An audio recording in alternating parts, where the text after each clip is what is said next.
had a seasonal job at Target last year. Every year they bring in new people during the seasonal times to help with all of the chaos of the spending season. It's pretty standard. Just about everyone was doing this. It just happened by chance that I was doing it at Target. I think it's actually funny. I don't think I've ever actually been to Target until that job. But anyway, it was actually a night shift position.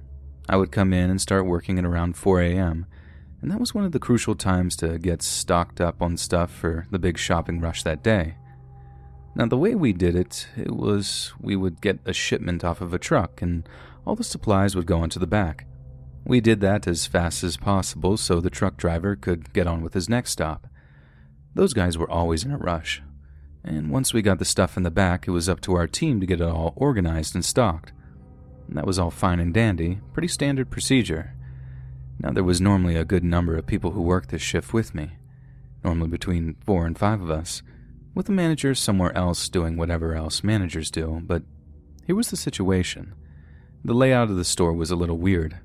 We had so much room in the warehouse area for all the supplies, but sometimes it would be too much, like drastically overflowing. And we had this other room to put some of the stuff we just couldn't fit anywhere else.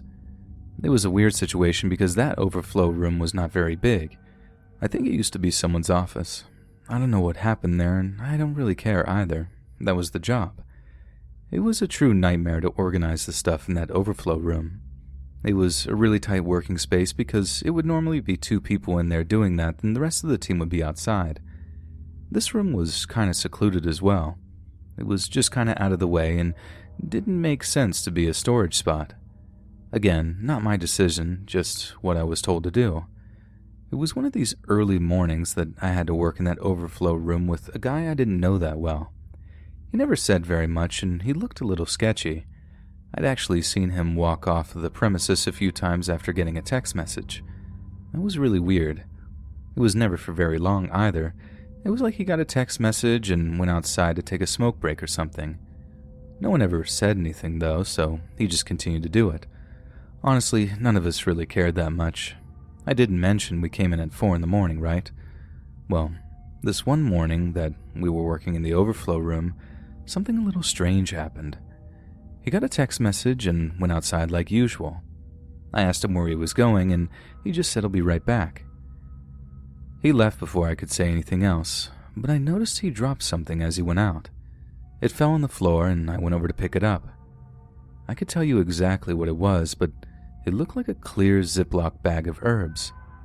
Honestly, they probably weren't herbs at all, but being really tired and overworked, I assumed he was a gardener and he was carrying his herbs around. I know how stupid it sounds. I have a lot of friends that are really into gardening, and I guess I just assumed the best case scenario. When he came back, he seemed like he was in a rush. He was looking around frantically. I told him he dropped his herbs.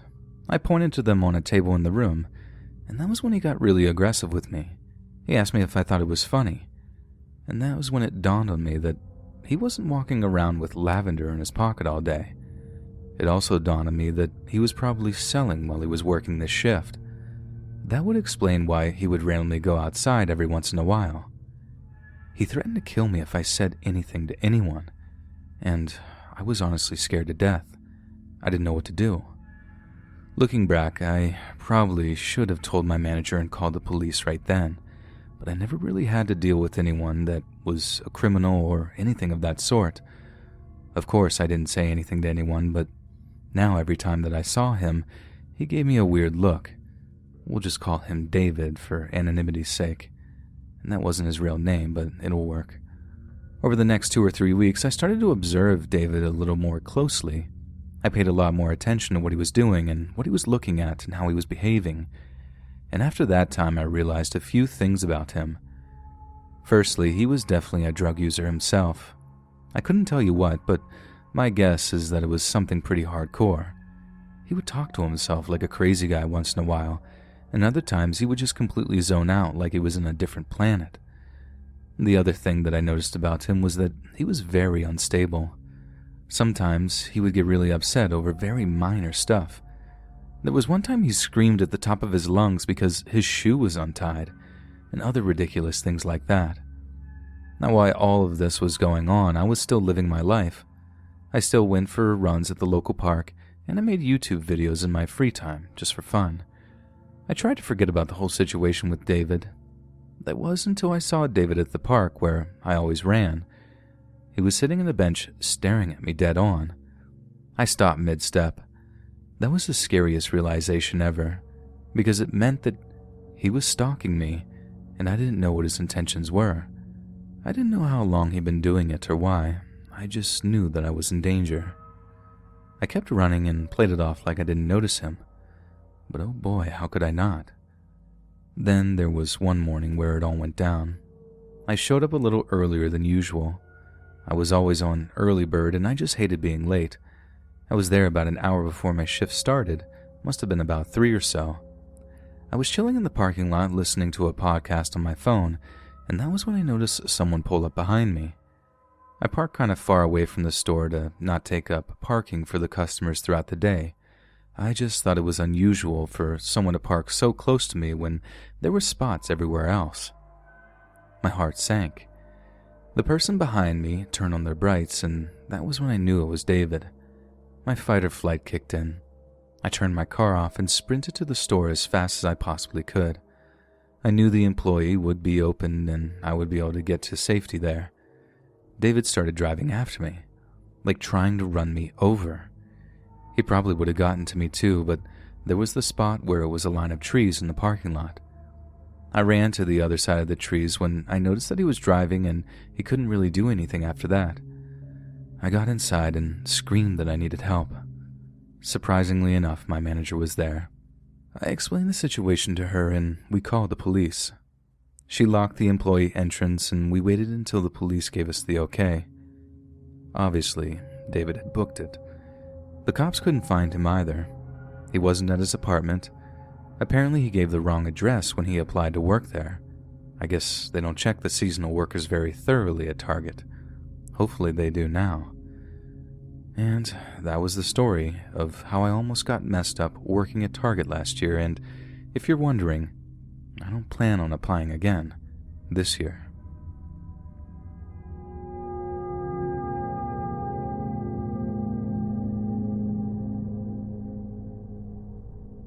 Target was my favorite place to go shopping.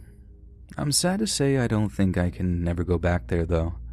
Sometimes when you have such a bad experience, it will ruin the love you had for a place or a store altogether, and that's what happened to me. It all started when I graduated college. I was a psychology major and I struggled to find a job. I live in a mid-sized city and there just wasn't anything appealing to me. There weren't any jobs in my field that I could get. The only psychology job I could even find wanted 10 years of experience, so I had to take whatever job I could get. I ended up working at some funky call center, and I say funky because it really was a complete dumpster fire every single day.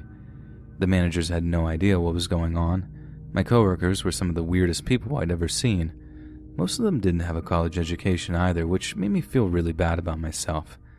I had some really low confidence during this time, and I felt like a failure. I still lived with my parents and had a massive amount of student debt, and I was working at a call center making minimum wage. I had also let myself go during the last few months of my senior year in college. I was really stressed out trying to pass. I just didn't have time to make salad or go for runs anymore.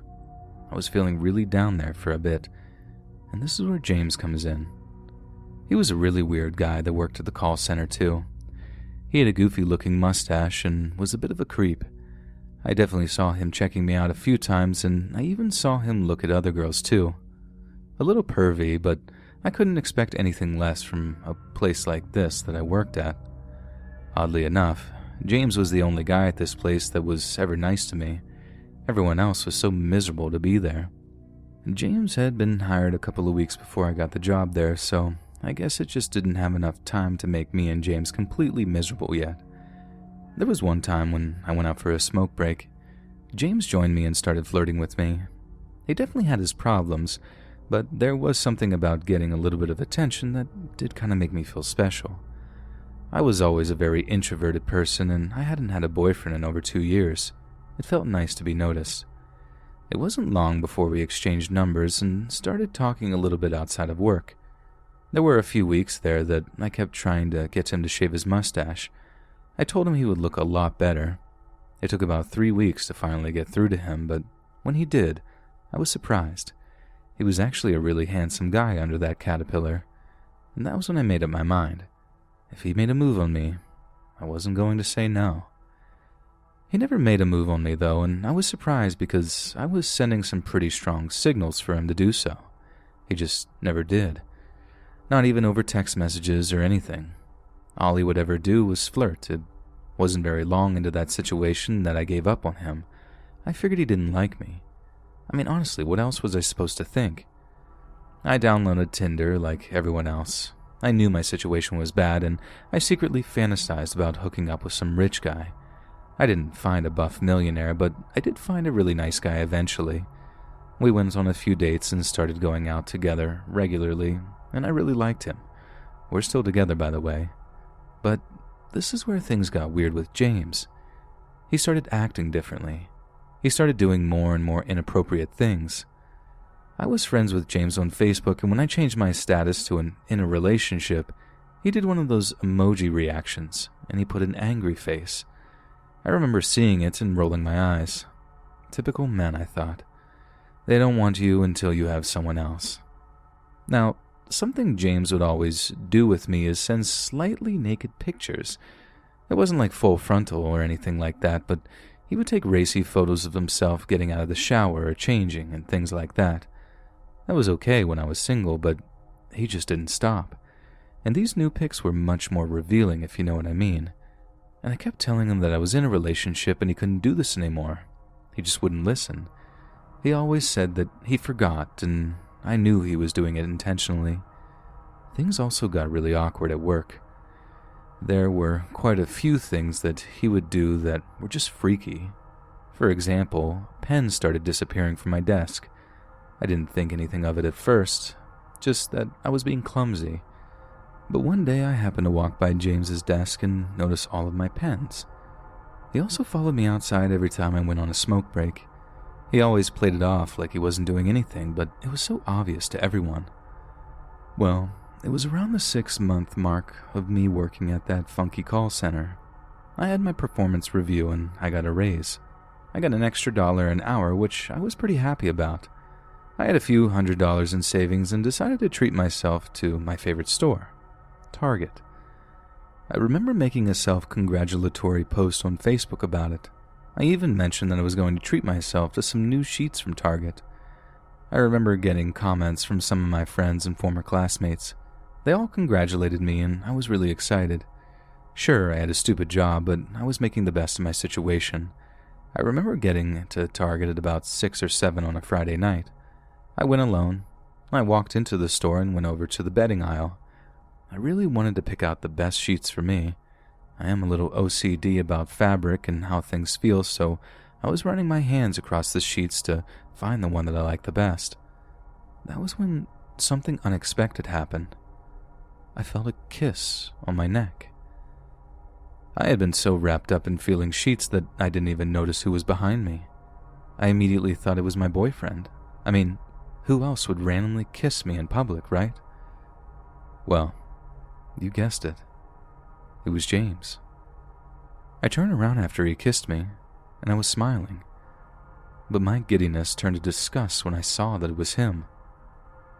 My stomach dropped, and I wanted to scream, but I just couldn't bring myself to do anything. More of me was in shock than anything else. I know I must have looked so repulsed, but that didn't stop him from pinning me up against the aisle rack and continuing to kiss me. He shoved his entire tongue down my throat. It was honestly disgusting. This probably went on for about 3 or 4 seconds before I finally snapped out of it. I pulled my head away and slapped him across the face as hard as I could. I told him that I never wanted to see him again. I fell down onto my back and I just sat there telling him to please leave me alone. He stood there, though, looking down at me, smiling. James was a really freaky guy. He started getting on top of me and kissing me again, and that was when I finally screamed at the top of my lungs. Someone who must have been in an aisle over or two overheard and came running. It was a man who looked like he was in his 30s. He ripped James off of me and threw him against the wall. After that, James took off.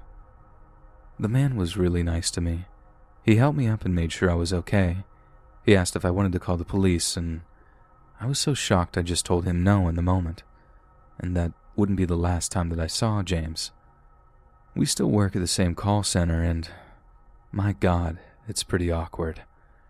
I know he still creeps on my Facebook, and he looks at me all the time. I'm honestly not sure what to do about it. I haven't even told my boyfriend what happened, and honestly, I'm kind of afraid to. But I seriously might have to, one of these days.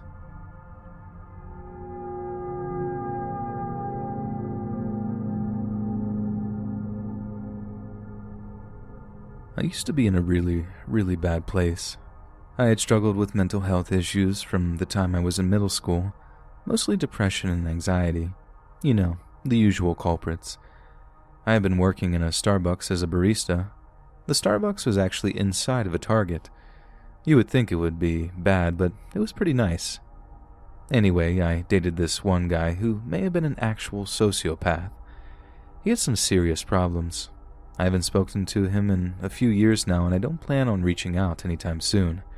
Trust me, you'll see why in just a minute. He actually found me out back one day. I was behind the store. I said I was going on break, but I really just needed to go and cry for a little while. I was feeling really overwhelmed and depressed. I just didn't have anything to look forward to in my life at that time. I remember looking up at him. I could barely see him through the tears in my eyes. He started talking to me, and he really comforted me. I told him that I thought about ending my life and was severely depressed. At the time, I thought he was just a really sympathetic person, willing to help someone down on their luck. But now I know the truth. He saw a struggling person who would be easy to abuse, and that's exactly what he did to me. I vividly remember him wiping my tears away, right off of my cheek. I was so touched, and his name was Mike. He really got me. It wasn't long before we had exchanged numbers and started dating. It was really great at first. That honeymoon part of a relationship was so great, but the honeymoon phase doesn't last forever, and when I started to see him for who he really was, I got afraid. I noticed that he wore a mask, and I don't mean like a costume. He would pretend to be someone that he wasn't. He literally faked a personality. There were a few times that I was at his apartment and he would just start acting really weird. It was like his true self came out, and it was horrifying. He was so mean that I honestly can't even put it into words. He really did enjoy making me suffer. I remember him telling me that I wasn't good enough and that I needed to lose weight and read more and work harder and a million other things. He told me everyone in my life thought that I was pathetic. He said so many things like that, and I honestly couldn't stand it. It was like he found that negative voice in the back of my head and put it on speaker. The worst I ever felt about myself was when I was with him, and I totally let it all happen. Because no matter how mean he ever was to me, a part of me secretly believed that he would be the only person to ever be with me, that I wasn't worth anyone better than him. Yeah, it was a really dark time. It wasn't too long into our relationship that he convinced me to move in with him. He actually had a nice place, but it was kind of far from my job and my parents. Because of the move, I had to drive almost half an hour one way to Starbucks. Of course he didn't care. He never did about things like that. He gradually isolated me from everyone in my life. He did it one by one. He started with some of my friends, and I might mention that I wasn't very close to them to begin with. But any contact with anyone other than him was a threat, so he would tell me that so-and-so person that I speak to once in a while actually hates me, but sometimes he was more abrasive about it. There was one time when he grabbed my phone right out of my hand and blocked my coworker's phone number. He was really threatening about it too. I knew that if I ever unblocked him, that he might actually do something to me. Things started escalating to the point that even I recognized that they were out of control. I knew if things continued down this path, he was going to kill me or I was going to end up taking my own life. It really was that bad. I won't bore you with every little horrible story, but he broke my stuff, cheated on me. He even joked about the fact that he cheated on me, said I should be happy he's with me at all when there are so many other great women out there, and all kinds of stuff like that. The day I realized that I had to get out was really important. I didn't really have anywhere to go, though. Mike basically forced me to break off contact with everyone, and he regularly checked my phone to make sure I wasn't speaking with someone who I wasn't supposed to. I reached out to my mom while I was at work, borrowed one of my coworkers' phones and gave her a call. It was really nice to hear her voice. I explained as much of the situation as I could, and she said she completely understood and that she was more than happy to let me move back home. That was a really touching moment for me. I walked out that night because Mike was out. I was able to pack my stuff and leave without ever having to say anything. He probably would have gotten me to stay somehow, said the right words, made me feel like everything was going to be okay, the way he always does. He didn't appreciate the fact that I was gone. He was mad. He started showing up at my job a few times a week. He would always try to talk to me, convince me that things could get better. He said that he would change and be nicer to me, but I knew that he was just lying to me. I knew he just wanted me back under his thumb. I ignored everything he said, and that seemed to work for a little while. It didn't stop him. There was no way that I was going with him again. This is where things get crazy, though. He really wanted me back. He showed up at my work one day. I actually happened to be on break. I was walking around Target and just killing time, honestly. As I was walking, I saw him looking through some of the glass near the Starbucks section of the store, and my heart dropped. He looked livid, like really worked up and violently kind of mad. I stopped and just stood there for a moment. I didn't know what to do. He turned around and saw me, and we made eye contact, and the only thing I could think to do was run. My body spun around faster than I ever had before.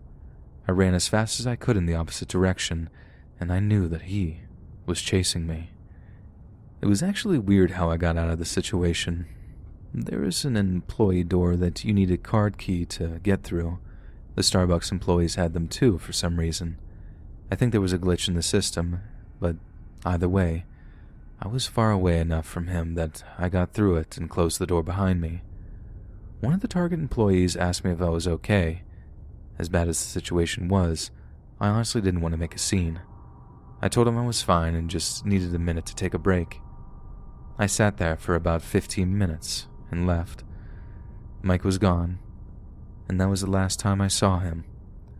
I'm not sure why he hasn't contacted me since.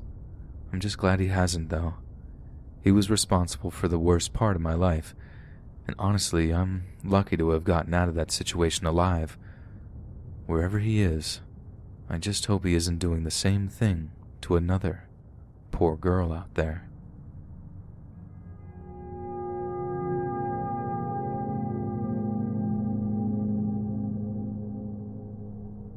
This happened a long time ago.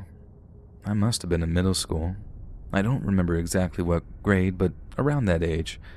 I was actually a soccer player, and I was your typical middle school-age boy at that point in my life. Honestly, I was normal in just about every way you can imagine. I texted girls, played video games, and hung out with my friends. Pretty much my life for that time. Well, there was this one time that my mom brought me to the store. Every once in a while, she would drag me along because she needed the company. You know how parents can be. So we ended up at a strip mall with the most boring stores, as you can imagine. The kinds of places that only a mom would want to spend money. Obviously, I was bored out of my mind. My mom tried to make small talk as we looked through random wall decor, but she could tell that I was really bored. She got kind of frustrated. My mom can be moody like that. I eventually just asked her if I could go explore some of the other stores. She said yes, but that I couldn't spend any of her money. And she knew that I didn't have any of my own, so I was just off to kill some time. This strip mall had 6 or 7 stores and none of them appealed to me, but I was determined to kill that time. I was already annoyed that I had to get dragged out on a Saturday. I thought to myself that the best thing I could do was walk around. I actually had one of those step counters way back then, which I thought was the coolest thing in the world, and my goal was to get that as high as I possibly could. There was a Target nearby, and it was bigger than the other stores, so I figured that there would be more space to walk around. And with that, I was off. I went into the Target and didn't even make an attempt to pretend to look at stuff. I just walked up and down the aisles like a maniac. Thinking back, it must have been a pretty funny sight. When you have someone in a store that is obviously just trying to get their step counter up, it becomes really obvious that they are not shopping. I must have been doing this for about 10 or 15 minutes when an older guy came next to me. He started walking beside me. He told me his name was Larry, and Larry said that he wanted to walk with me. Now, being a naive kid, I didn't think anything of it and said that I would love to have the company. And that was when I started complaining about my mom. Larry began asking a series of questions that should have really raised some serious alarm bells in my head. He asked where exactly she was, how long she would be gone, and things like that. I told him I would probably have to wait for her for another hour or two before she was done shopping. That was when he offered to take me back to his place.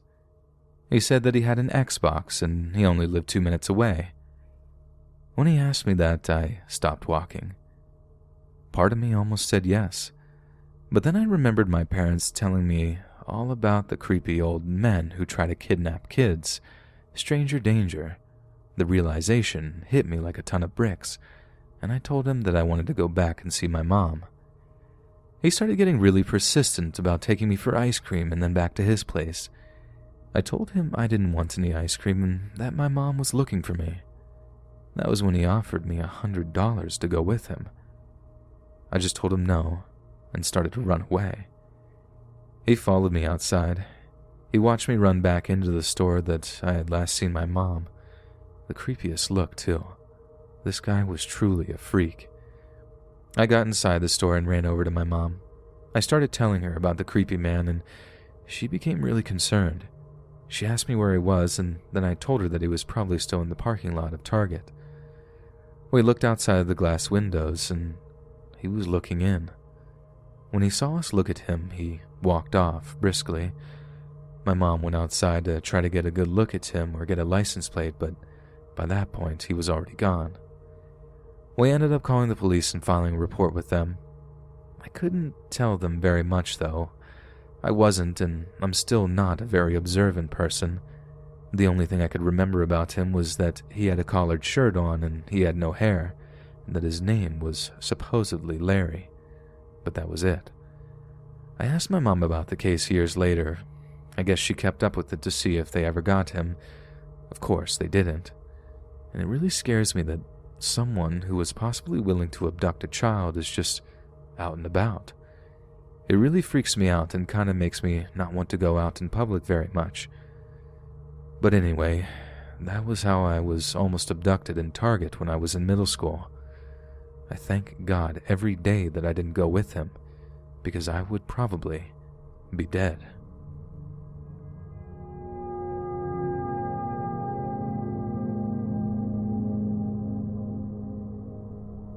This story happened to me and my friend. Her name was Jenny. We were in our mid-30s and we're both still single. We're roommates and we both have a really good time. We went to the same college together and have been best friends ever since we met. We have good paying jobs and live actually pretty exciting lives. We actually live in Philadelphia and absolutely love it here. So, me and Jenny have saved up a lot of money over our lives because we don't have any kids and we also didn't have boyfriends at the time. And before you even think it, no, we're not together. We're just very close friends who live our lives the way we want and not the way society tells us. But either way, we love shopping. We work hard so we can buy nice stuff whenever we want. It's kind of how it goes, right? We would always go on Saturday night. That was our secret shopping night. But after the virus, we were pretty much reluctant to go out. We've been working from home and we do everything we can to stay safe and stay indoors. And as you might imagine, it has been extremely difficult. We live in a 2-bedroom apartment in downtown Philadelphia. Our jobs went remote and we felt guilty every time we left the house. It's been a rough little while. We got really excited when things started opening back up, and we hoped and prayed that life would continue as normal. We were both stuck in this tiny apartment and couldn't do anything other than watch TV or read the whole time. It was honestly kind of miserable. But when we officially got out of lockdown, we gave it a few weeks before we went anywhere still. We may have been bored to death, but we also didn't actually want to get sick. There wasn't a massive spike in cases or anything like that, so we figured that it would be okay to go out as long as we wore a mask. We went to all the stores we used to go to. We bought some clothes, perfume, shoes, and other girly things like that. It was honestly super fun. There was nothing like being able to go out and live again, have a good time. Sure, we were a little worried about getting sick, but we thought it would be fine as long as we wore our masks, and at once, to this day, neither of us actually gotten it. But for me and Jenny, the good times left just as quickly as they had come. We were in Target. We were checking out some of the men's sports gear. Jenny's brother had been trying to impress a girl at the gym he goes to, and we were trying to help him out. It was going to be a little something for his birthday. This guy walked up to me and actually tried flirting with me. He was a little abrasive about it too. I mean, here I was standing with my friend looking at clothes, and this guy just invites himself into our little thing right here, and it just rubbed me the wrong way. And this wouldn't be the only thing that would rub me the wrong way. He kept asking me questions about where I worked and stuff like that. He was trying to act like some sort of cool guy, and I thought it was weird because he had to have been in his mid-20s. I don't mean to insult myself, but I definitely look my age. I had at least a decade on him, and it was obvious when you looked at us. Finally, he asked me for my number, and I said I didn't have one. He acted really irritated. He gave me a mean look, and then he said that he saw me using my phone earlier, and this is where things got out of control. He reached into my pocket and pulled my phone out. He started yelling and asking me, "What is this?" I told him to give me my phone back or I was going to call the police. He was obviously mentally ill or something. He finally threw my phone onto the floor and I picked it up. He was really angry and I had half a mind to just kick him in the groin, but I didn't want to have to fight him if I didn't have to. After all, he probably could have really hurt me if he wanted to, and I did my best to be calm, and so did Jenny. He walked away and we thought that was that. We continued browsing through some of the stuff on the racks looking for something that Jenny's brother would like. I found a really nice pair of sweatpants that I thought would make him look really good when Jenny touched me on the shoulder. She told me to look over there. She motioned her hand in the direction, and I looked over and it was the same creepy guy staring at us from the other side of the store. His hand was in his pants and it just looked like the freakiest thing ever. But the way he was standing, it wasn't obvious that his hand was in his pants, if that makes sense. His arm was on the outside of the jacket, and you could only see where his arm was going if you saw the front of him, and we were the only people that could see him. I don't know what he was doing down there, but it wasn't anything that I'd ever seen before. By the way, his arm and body was moving and looked more like he was squeezing one of those stress balls than anything else. I know that might sound funny, but when you and your best friend are both women and standing there watching this, it honestly can really freak you out. I looked over at Jenny and she was so scared that she was crying. That was when I finally had enough sense to speak to one of the managers. I called over for one of the employees and told them what the guy was doing. Of course, when I did, he stopped what he was doing and left the store. I went against my better judgment and didn't call the police at that point. Again, not a very good idea and something I really regret. I've learned my lesson though, and I won't make that mistake again. We gave it another 45 minutes or an hour before we ended up leaving Target. We decided to just kill some time and keep looking for more stuff to get. We finally shut off the bad mood that we were in and got ready to check out. The guy that was working there told us he was really sorry about that and that he would walk us to our car if we wanted. We really appreciate that and took him up on his offer. And there was a decently sized parking lot that we shared between a couple of stores on the road. When me and Jenny stepped out of the Target, we immediately noticed that the guy was still out there. He started walking in our direction once we left the store. He was probably standing there since the time that he had left the store earlier. Thankfully, he darted off when he saw the Target employee with us. He was a bigger guy and looked like he worked out a lot. He told us that he would call the cops and let them know about this guy after we left. We thanked him a ton. I even handed him a $50 tip for being just such a good guy about the whole situation. After all, he didn't get paid to watch out for our safety, and I really appreciated that. Jenny and I drove home and got there safely. And that was the end of our story with that creepy guy. I'm really appreciative of that Target employee and other people like him. Sometimes the only thing standing between you and a predator is a selfless stranger looking out for your safety.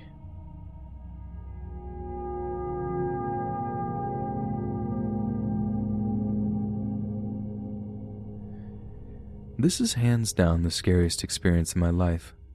I was out driving with two of my best friends. It was one of those wonderful summer nights where we just wanted to have some fun. We had just gotten out of the movie theater and wanted to enjoy a drive around our area.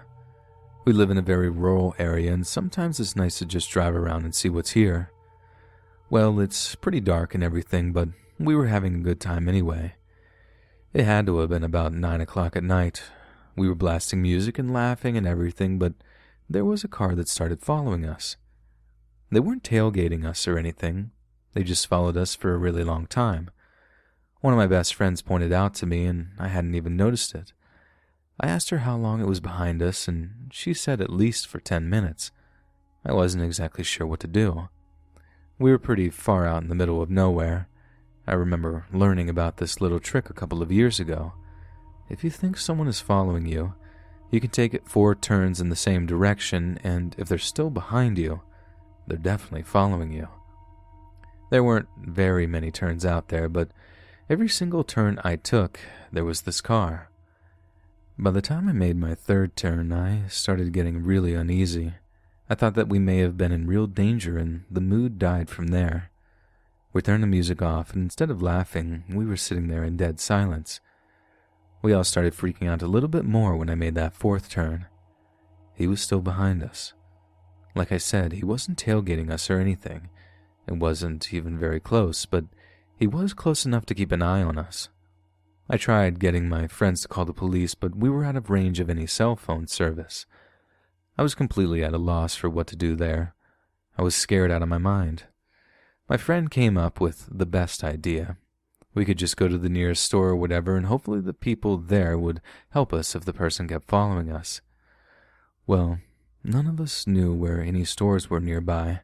The closest one we could think of was a Target near town, but that had to have been at least 30 minutes away. We couldn't think of anything else to do, though, so that was the plan. Drive to Target. There was no way on earth I could ever describe to you the situation. It was the most horrifying thing of my life. Not only because I thought I was going to die, but because I had no idea what to do and it went on for so long. 30 minutes is a lifetime when you think that a potential murderer is right behind you. I sincerely hope you never had to experience it. You get more tense and anxious with every passing moment. It may have felt that it had taken a lifetime, but eventually we got there. Target was pretty crowded too, which we were thankful for, and this was our plan. I was going to park my car right in front of Target, and we were all going to run out and run into the store. We just hoped that someone would help us by that point, or better yet, this guy would leave and not want to make a big scene. I don't know why we didn't think to call the police. By the way, we definitely would have had service, but the whole situation was a way of stopping you from thinking clearly. I parked my car right in front of the Target, and we all ran in just like we were planning to do. We asked for our manager when we came across the first employee we saw. We told him that we were being chased. When the manager got there, he believed us and brought us to the employees section of the store. He called the police for us and helped us out. Thankfully, the guy from the car didn't come in. At least, we didn't think he did. We don't really know what he would have looked like, and by that point, none of us were watching the car when we pulled into the parking lot. When the cops got there, it was really late. It took them almost 20 entire minutes to get there, which I thought was a little slow. And then when they did show up, they treated us like we were crazy. One of the cops thought that we were just making the whole situation up for attention. And that really made my friend angry, and I had to stop her from getting up in his face. The manager was really understanding. He let us have drinks from the vending machine and asked if we wanted to ride home. I thanked him and told him that I was going to drive my friends back home. I don't know who was in the car, and I don't know why they were following us. I just know that I never want to be in a situation like that ever again, and I hope you never have to understand how terrifying it can be.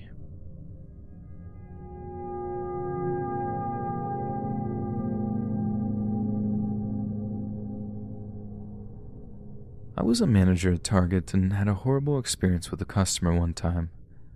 I always found the situation very strange. For the most part, the customers are very pleasant and not at all bad in comparison in some places. I have worked with the public my entire adult life, and people can be absolutely horrible sometimes, but they are a little bit better at Target. In the few years I've worked there, I never once had to call security or physically escort someone off the premises. I only once ever had to call the police on someone, and I would actually make the case that he was only a target to creep on girls, so I'm not even sure that that really counts. But anyways, I digress. My story with that guy was actually really interesting, and I feel a weird combination of anger and sympathy for this one kid. He must have been about 19 or 20 years old, really tall, one of the weirdest looking kids I've ever seen, and I don't mean that in a judgmental way or anything. He was just really strange looking. It probably made life for him really difficult, so I can at least understand where he was coming from when he did what he did. Absolutely does not justify it or anything, but I can understand him at least, if that makes sense. It all started on an usual afternoon. I had just gotten off the phone with corporate, and if you're wondering, yes, it's always a nightmare. I was looking forward to doing some inventory checks and whatnot for the day. The store has been awfully busy that week. I had a customer who wanted to speak with me. I went out to talk with her, and she told me about an employee who had been inappropriate with her. I guess one of our people was helping her decide on clothes and was standing a little too close to the dressing room door. Honestly, she struck me as a drama queen. I just kind of brushed it off and told her that we would look into it and make sure our employees don't do anything like that again. But when you're a manager, you hear complaints like that all the time, and a good chunk of them are just from people who want to get a free item or discount or something. I got another complaint that day from another customer. This one made me a little bit more intrigued. It was from someone who looked like she came from a wealthy home. Probably not looking for a handout here. She said that one of the employees had felt her while she was looking at clothes. Now, that set off some alarm bells, because that meant that one of my workers was physically creeping on customers on the job. I told her I would look into it, and I called the meeting before everyone went home. I explained the situation and said that whoever was responsible could come to my office and have a chat with me. I would go easy with them if they admitted to it without forcing me to look into it. My personal philosophy is that people know when they do wrong, and they just want an opportunity to right their wrongs, so I try to give it to them. But everyone went home. No one admitted anything. And that was when it was on. We couldn't look at the security camera footage in the area because all of this had been going down near the dressing rooms. The closest security camera we have is on the outside rack of the clothes, but it doesn't give us very much indication of what's going on near the dressing rooms. I asked one of my favorite employees to keep an eye on that area over there. He told me he would. 2 days went by and he didn't see anything. I didn't get any more complaints either. Very strange. Of course, it wasn't long before we had another complaint. I asked the woman what this employee looked like. She forgot the name on the tag, but told me that it was a tall, skinny guy with weird-looking glasses. And right off the bat, I knew it wasn't anyone on my team. We didn't have a skinny guy with glasses. And immediately, I knew that we were dealing with someone that was pretending to be an employee. I gave a heads up to my team and had everyone on the lookout. I remember getting a text message from one of my female team members. She told me that she spotted someone that looked like that over by the clothing section. I immediately went over to look around, but before I did, I made sure to put on my jacket around my uniform. That way it wouldn't be obvious that I was the manager looking to bust this guy. I spotted him. This kid stuck out like a sore thumb. At first, I was worried that I would be dealing with some middle-aged creep. I felt kind of bad when I realized that this was some high school or college kid being a weirdo. He was wearing what looked like a Target uniform. If you look closely enough, you could tell it was fake, but I guess the average customer doesn't really know the difference. I walked over to him and asked to see him in my office. The look of terror on his face washed over him in that moment was unforgettable. He wasn't trying to run or anything, and I brought him in and sat him down. From what I could tell, he was an otherwise good kid. He was going to the local community college, had good grades, went to church, the whole 9 yards. I asked him why he was doing this, and he said it was because no girls in his college would date him. I tried explaining to him that being a creep to strangers by impersonating a Target employee is not the answer. I told him that I could call the police and have him arrested for what he was doing. I told him I wouldn't, though. I know having something like that on your record can really mess your life up, and I wanted to give him the benefit of the doubt. After all, he hadn't done anything horribly bad in the store. He seemed like he got the memo. Well, he didn't, though. Must have been 2 or 3 months later that I got another report about something like that. Apparently this woman was looking for a new sweater and a Target employee kissed her on the cheek. My mind jumped to the only thing I could think of, and I called the police. I was willing to give him the benefit of the doubt, but he had dug his own hole here. He was in the same area doing the same thing as before. I don't know what happened to him after the fact, but what I can tell you is that one of the cops recognized him. I guess this wasn't the only time he was being a creep in a clothing store pretending to be an employee. But other than that one weird kid, the people at Target are very okay people. Hey friends, thanks for listening. Click that notification bell to be alerted of all future narrations. If you got a story, be sure to submit them to my subreddit, r/letsreadofficial, and give and receive feedback from the community, and maybe even hear your story featured on the next video. And join my Discord to interact with me and other listeners directly. And if you want to support me even more, grab early access to all future narrations for just $1 a month on Patreon, and maybe even pick yourself up some Let's Read merch on Spreadshirt. And check out the Let's Read podcast, where you can hear all these stories in long compilation form and save huge on data, located anywhere you listen to podcasts. Links in the bio. Thanks so much, friends. And remember to always shut your cornhole and eat your vegetables.